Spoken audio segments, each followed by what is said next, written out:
Un homme divorce de sa femme et la laisse avec 2 enfants, lui prenant tout ce qu'elle possède. Des années plus tard, elle le retrouve endormi dans le coffre de sa voiture. Sally Burlin a rencontré Oliver Corman à l'université. Elle était une jolie étudiante en comptabilité, timide, et il était l'un des garçons les plus populaires du campus, un joueur de football prometteur à l'avenir brillant. Après avoir obtenu leur diplôme, Sally et Oliver se sont mariés et se sont préparés à déménager à la Nouvelle-Orléans après qu'on lui ait proposé un contrat pour jouer dans une équipe locale. Mais un mois avant le déménagement, Oliver a eu un accident. Oliver avait traversé la rue contre un feu rouge et il a été écrasé par un taxi. C'était un accident qui aurait pu lui coûter la vie, mais pour Oliver, c'était désastreux. Il a perdu son avenir, l'avenir qu'il avait planifié toute sa vie. Une déchirure du tendon de sa cheville gauche a mis un terme à sa carrière professionnelle, et il doit maintenant repenser ses possibilités. Sally s'est assise à côté d'Oliver dans sa chambre d'hôpital et lui a pris la main. « Bébé », dit-elle de sa manière calme et déterminée, « nous allons nous en sortir. On perd un rêve, on en rêve un autre. » Oliver a fermé les yeux et a fait semblant de s'endormir. C'était normal que Sally parle, elle n'avait pas perdu tout ce pourquoi elle s'était battue.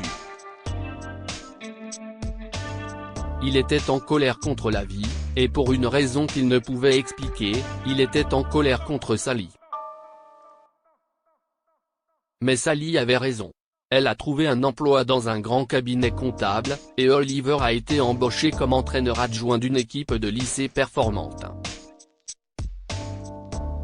Lorsque les parents d'Oliver ont déménagé en Floride, le jeune couple a racheté leur ancienne maison, et au bout de 3 ans, Sally est tombée enceinte. Elle en est à son 6e mois et rayonne de joie. Sally a placé ses mains tendrement sur son ventre gonflé et a souri. Tout s'est si bien passé, soupire-t-elle. Oliver a explosé. Il a jeté son verre contre le mur et a crié, « Tout s'est bien passé ? Je suis un boiteux qui enseigne à des morveux ayant la moitié de mon talent pour qu'ils puissent atteindre le sommet. Je n'ai rien à part vous qui pleurnichez sur moi. Ça n'a pas bien tourné. » Après cela, Oliver s'est excusé auprès d'une Sally en sanglots, mais la première fissure était apparue dans leur mariage. Après avoir donné naissance à des jumeaux, Sally est retournée au travail. Elle a rapidement été promue et a reçu une fabuleuse augmentation. Elle gagnait 3 fois le salaire d'Oliver et il détestait ça. Puis on lui a proposé un poste d'entraîneur de l'équipe de football de l'université locale.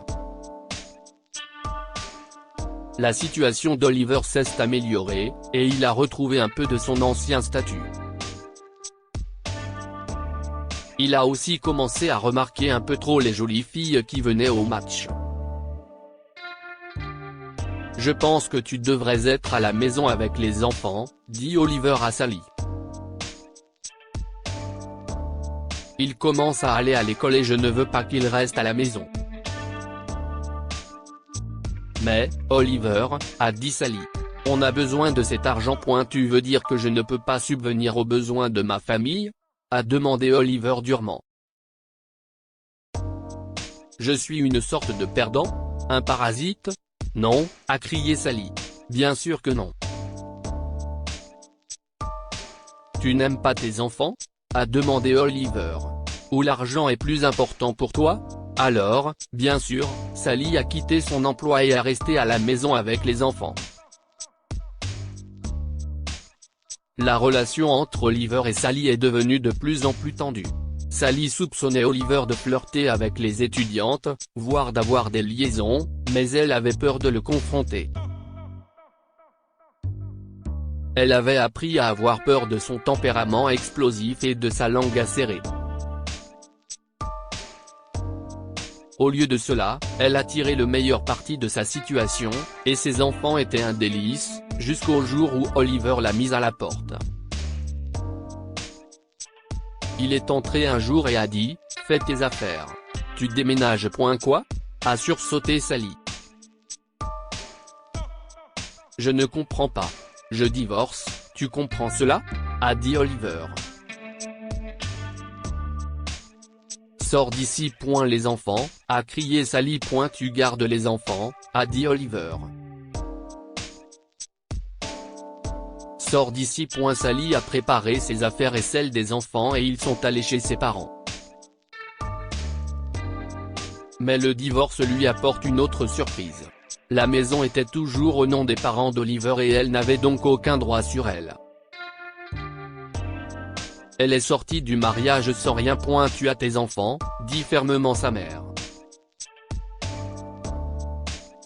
Tu as ta profession sur laquelle tu peux te reposer. Tu t'en sortiras très bien. Et elle s'en est sortie. Sally a trouvé un autre emploi. Elle ne gagnait pas autant, mais ses compétences lui ont rapidement valu des éloges et une promotion. Elle était de retour sur la voie rapide, et cette fois, rien n'allait la faire dérailler. 5 ans plus tard, Sally était une femme heureuse. Elle avait un excellent poste de directeur financier dans une grande entreprise, sa propre maison, et ses enfants grandissaient et étaient en bonne santé. Un samedi matin, elle décide d'aller faire des courses. Elle prend des sacs en tissu dans la cuisine et se dirige vers sa voiture. Elle ouvre le coffre pour ranger les sacs et a un choc énorme. Il y avait un homme mince et sale, recroquevillé dans le coffre, endormi. Sally a crié et l'homme s'est réveillé en sursaut.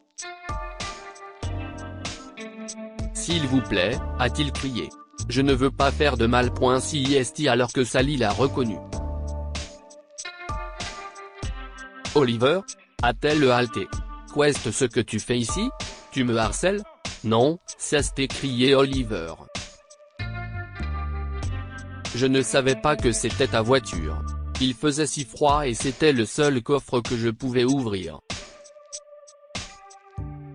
Sally le regardait fixement. Il ne ressemblait en rien au bel homme athlétique dont elle se souvenait. « Que t'est-il arrivé ?» demande-t-elle doucement. Les yeux d'Oliver se sont remplis de larmes. « Le collège. On m'a accusé d'avoir mis les enfants sous stéroïdes. » a-t-il dit. « Ce n'était pas vrai mais j'ai dû vendre la maison pour payer un avocat. J'ai tout dépensé en frais d'avocat et j'ai quand même passé 1 an en prison.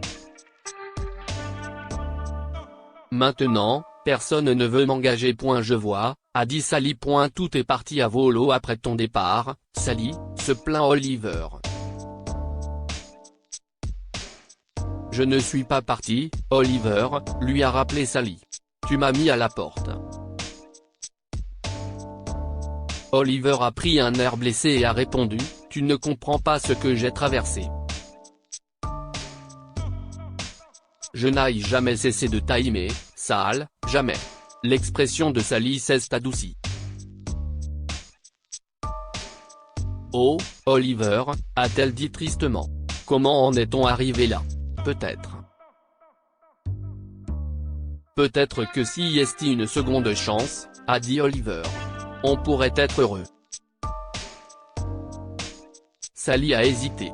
Puis elle a dit « Monte dans la voiture, Oliver. Je vais t'aider. » Oliver s'est installé sur le siège passager avec un sourire confiant. Il savait qu'il pouvait charmer Sally, il l'avait toujours fait. Mais une demi-heure plus tard, Sally s'est arrêtée devant un grand bâtiment. « Si est un refuge pour sans-abri » a-t-elle expliqué. « Ils vont t'accueillir pour que tu n'aies plus jamais à dormir dans ma voiture. » Mais, Sal, a protesté Oliver. « Je pensais qu'on allait parler. Il n'y a rien à dire, » dit Sally.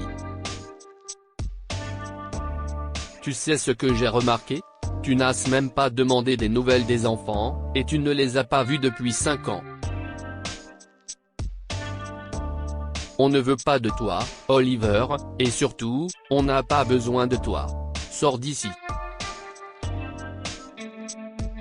Oliver est sorti et est resté là à regarder Sally s'éloigner. Puis il est entré dans le refuge et a supplié qu'on lui donne un lit.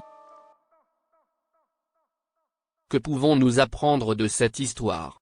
Apprenez à apprécier les bonnes choses que la vie met sur votre chemin. Dans son arrogance, Oliver n'a pas apprécié Sally, et il s'est retrouvé tout seul et ruiné. Les secondes chances doivent être méritées. Oliver pensait que Sally le reprendrait, mais il n'a montré aucun remords et aucun souci pour ses enfants. Partagez cette histoire avec vos amis. Elle pourrait égayer leur journée et les inspirer.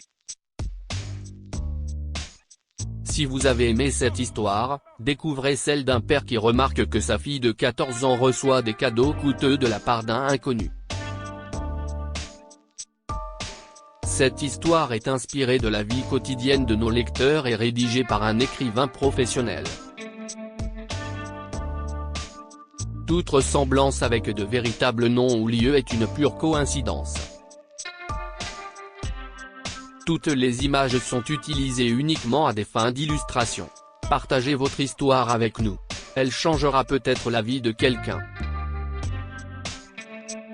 Si vous souhaitez partager votre histoire, envoyez-nous un mail à info@amomama.com.